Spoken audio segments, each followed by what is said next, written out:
harapannya itu dia tadi, nggak cuman orang tahu brand kita gitu, tapi kita tetap bertahan dan konsisten gitu.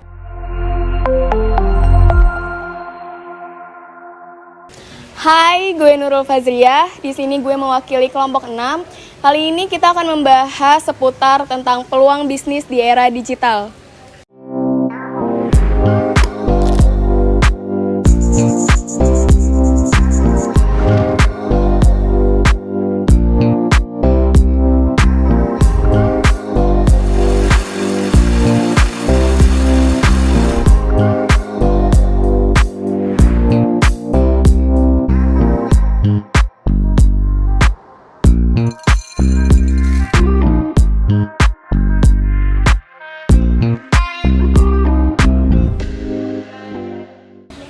Ya, jadi gue udah sama narasumbernya. Siapa namanya, Kak?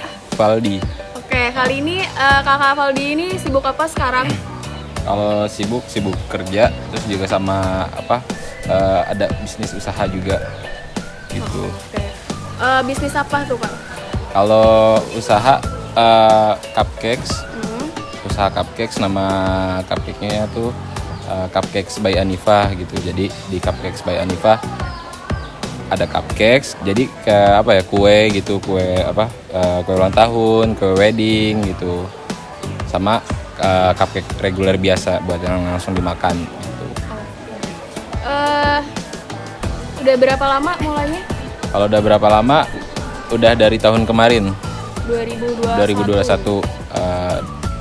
bulan April gitu. Kalau udah berapa lamanya gitu. Untuk kakak sibuk banget nih ya, ada kerja, ada kuliah, ada bisnis juga. Itu gimana cara ngatur waktunya, Kak? Cara ngaturnya sih yang penting ya dibikin jadwalnya aja gitu. Bikin jadwal hari Senin ngapain, hari Selasa ngapain gitu. Emang ketika udah dibikin udah tinggal dijalanin aja sebenarnya gitu. Bagaimana nih strategi pemasaran dari Kak Valdi untuk bisnisnya itu? Nah, kalau dari strategi pemasaran pakai sosmed ya, udah pasti pakai sosmed kalau buat sekarang, karena itunya online, masih belum punya toko. Jadi full online dari Facebook, dari Instagram, ada TikTok juga ada gitu. Jadi manfaatin sosmed aja sebenarnya gitu, karena kebanyakan juga jualnya di online gitu. Masih belum, yang offline tuh masih jarang gitu. Maksudnya pembelinya ya, datang pembeli itu dari offline jarang gitu. Itu diproduksi sendiri atau by team? Diproduksi sendiri, ada yang produksinya. Terus kalau untuk penjualannya kan dari GoFood gitu, dari ojek online gitu. Nah, untuk misalkan kue ulang tahun itu by Instagram, biasanya dia ngeliat gitu. Kayak gitu sih paling. Marketplace-nya itu tadi apa aja, boleh disebutin? Kalau marketplace sih ada Tokopedia, Shopee. Jadi itu yang bisa, ada kue-kue yang bisa dikirim itu pakai itu. Terus kalau misalkan regulernya GoFood, GrabFood gitu. Ya sama Shopee deh, gitu-gitu aja sih, Bang. Kemudian apa tantangan terbesar Kak Valdi dalam memasarkan produk tersebut di dunia bisnis di era digital ini? Tantangan terbesarnya apa ya? Kayak misalkan saingannya sih, kayak saingan sama-sama pelaku usahanya gitu. Apalagi sekarang kan harganya naik ya gitu. Jadi saingannya di situ, ada yang toko sebelah ada yang nggak naik gitu, sedangkan kalau kita nggak dinaikin kita tertekan gitu, saingannya di situ. Jadi bisa jadi dari saingan harga, kalau saingan banyak sih, juga bisa dari popularitas toko gitu. Jadi lebih, atau misalkan ada toko-toko yang dia ngasih jor-joran promo gitu, itu juga termasuk problem gitu saingannya gitu. Kemudian ada hambatan nggak dalam melakukan pemasaran di digital? Hambatannya nggak ada sih, kalau misalkan kayak hambatan. Kalau hambatan pemasarannya nggak ada sih, karena kan itu tadi hambatannya mungkin hambatan itunya apa namanya saingannya, tantangannya gitu, gimana cara kita menyetarakan gitu biar setara sama pelaku usaha yang sebelahnya gitu. Itu kalau misalkan itu gimana tantangannya itu kita ya harus lebih kreatif gitu, gimana harus cara kreatifnya gimana gitu, atau inovasi yang baru apa gitu, kayak gitu. Menurut Kak Valdi, mana yang lebih efisien melakukan pemasaran via digital atau tradisional?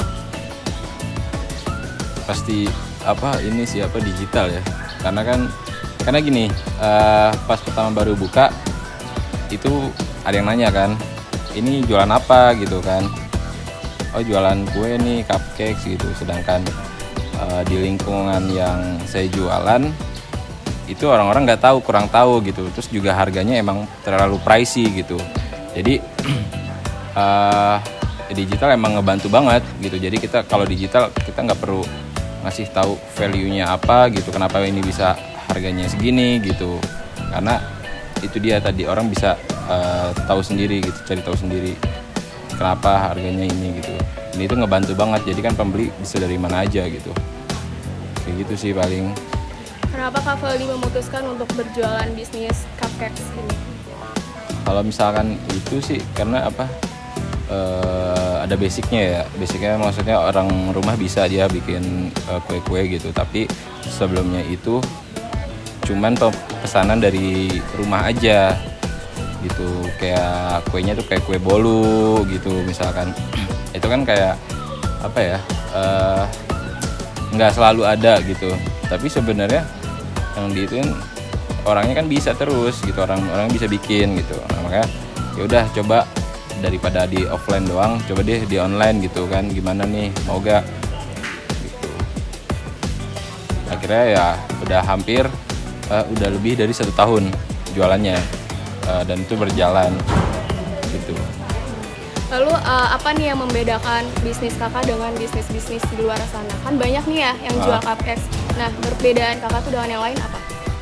Nah iya tadi yang kan hambatannya kan ini, kita harus lebih inovasi sama kreatif ya kan.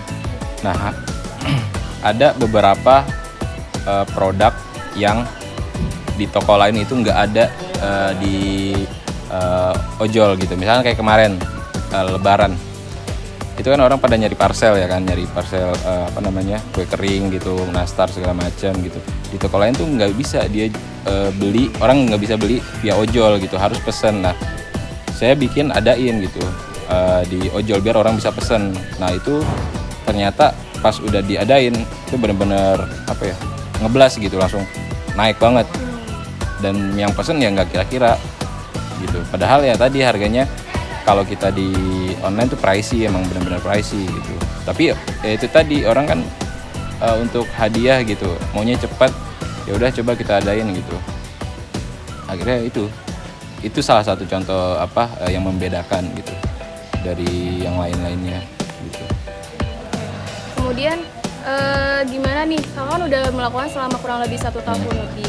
Terus pasti kita perlu tahu nih, orang-orang nih harus tahu brand kita. Nah, cara kakak untuk mengenalkan brand dan gimana cara untuk meningkatkan penjualan itu sendiri, gimana caranya?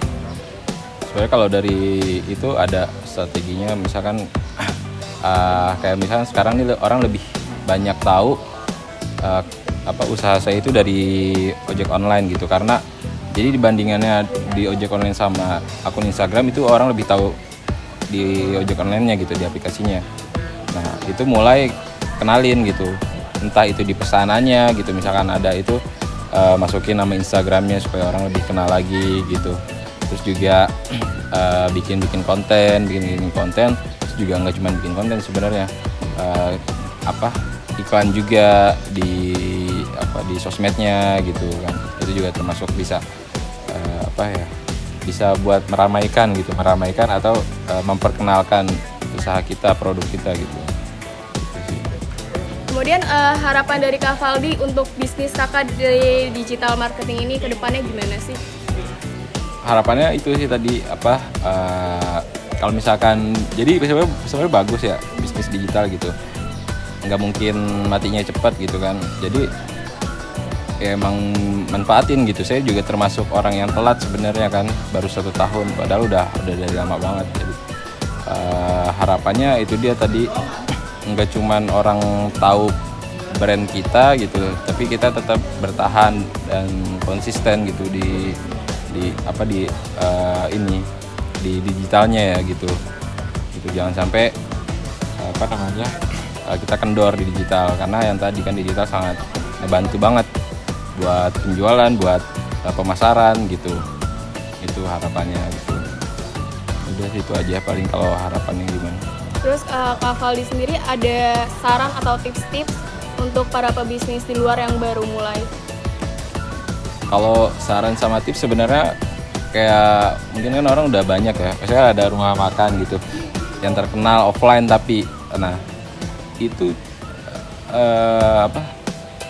kayaknya lebih baik gitu kan, lebih baik dimasukin ke online juga gitu, karena supaya orang bisa lebih kenal lagi gitu. Atau misalkan ada yang baru-baru mau mulai gitu, kita jadi nggak perlu keluar modal banyak gitu. Yang tadi kenapa saya online dulu, itu dia tadi, jadi ngepangkas biaya biaya lain-lainnya gitu. Misalkan kayak harus nyewa tempat atau apa gitu, harus standby atau apa gitu. Kalau online kan ya kita di rumah, setiap ada pesanan ya kita layanin gitu. Jadi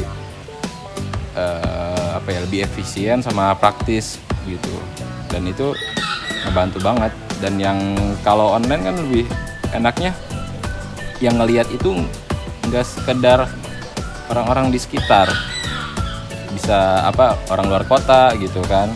Misalkan kalau ke tempat saya kan di Pancoran, jadi yang lokasi saya di Pancoran ya, kalau di online gitu nggak cuma orang Pancoran aja, orang Jakarta Utara gitu, orang Jakarta Barat bisa pesen gitu ke saya gitu. Itu padahal cuma lewat online gitu, dan itu saya belum belum ada tokonya gitu, tapi orang mau pesen jauh gitu dari sana gitu. Nah itu makanya menurut saya online harus dimanfaatin banget gitu dengan baik gitu. Itu sih paling.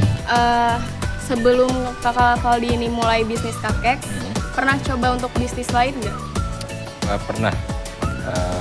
Waktu itu sebelum tahun lalu 2021 sampai dari 2020 akhir sampai 2021 awal jadi reseller sepatu Kompas yang saya pakai. Waktu itu Kompas lagi hype banget kan, terus susah lah pokoknya didapat gitu kan, susah. Padahal kita punya uang gitu, tapi susah didapetinnya. Nah waktu itu saya coba jadi reseller, dapetin sebanyak mungkin gitu kan. Akhirnya dijual lagi gitu di online juga, tetap sama semuanya di online. Waktu itu lumayan, dari sampai kalau nggak salah sampai kejual berapa puluh sepatu gitu. Itu dari saya dapetin dulu gitu, dari size-nya apa gitu, atau orang yang lagi dicari apa nih sepatu, tipenya, modelnya gitu, warnanya gitu, sama size-nya yang berapa gitu. Nah dari situ udah selesai sampai 2021 udah mulai berkurang demand-nya kan, akhirnya udah mulai sepi, baru saya tinggalin gitu. Baru dari situ baru mulai usaha yang real, yang tadi cupcakes. Kira-kira Kak Valdi ngerasain perbedaan nggak secara menjadi bisnis reseller dengan bisnis sendiri ini?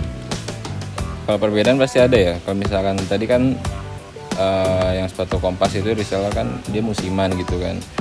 Jadi saya beli di Kompasnya langsung, terus jual lagi ke orang lain gitu. Nah kalau misalkan bisnis ini kan saya produksi saya yang bikin, saya yang jual juga gitu. Jadi lebih sustain gitu, lebih stabil gitu dibanding yang tadi reseller Kompas gitu, yang musiman aja gitu. Ya misalnya sekarang kalau orang sekarang mau beli sepatu Kompas ya udah tinggal beli aja, nggak usah rebutan lagi gitu. Itu sih paling. Sebelum kita akhiri, mungkin Kak Valdi mau promosi jualannya, bisnisnya kah? Kita bisa beli di mana? Kita bisa akses di mana? Oke. Kalau misalkan untuk Instagramnya bisa searching cupcakes, CUPCAKS gitu kan, cupcakes pakai S by Anifa, BY Anifa gitu. Itu nanti udah langsung ada Cupcakes by Anifa. Di situ ada price list, juga ada namanya foto-fotonya gitu, segala macam gitu, banyak yang udah dikerjain gitu. Kalau misalkan mau dipesan online lewat aplikasi ojol juga sama, Cupcakes by Anifa gitu, itu ada di GoFood, di GrabFood, di Shopee, sama Traveloka juga. Kalau misalkan di marketplace-nya ada di tadi Tokped sama Shopee gitu. Harus pre-order dulu kah atau bisa langsung beli? Kalau yang tadi yang saya bilang, kalau cupcakes yang langsung ready itu biasanya di GoFood, jadi udah bisa langsung dipesan gitu hari itu juga gitu, bakal sampai. Tapi kalau misalkan untuk kue ulang tahun atau kue acara gitu kan, kue pernikahan, itu bisa langsung ke Instagramnya dulu, konsultasi mau yang kayak gimana, itunya gimana gitu. Jadi minimal H-1 untuk pemesanan cake gitu. Oke Kak Valdi, makasih banget nih untuk waktunya udah mau diwawancarain terkait peluang bisnis di era digital. Itu dia tadi pembahasan kita terkait peluang bisnis di era digital. Saya Nurul Fazria, perwakilan dari kelompok 6 pamit undur diri. Assalamualaikum warahmatullahi wabarakatuh.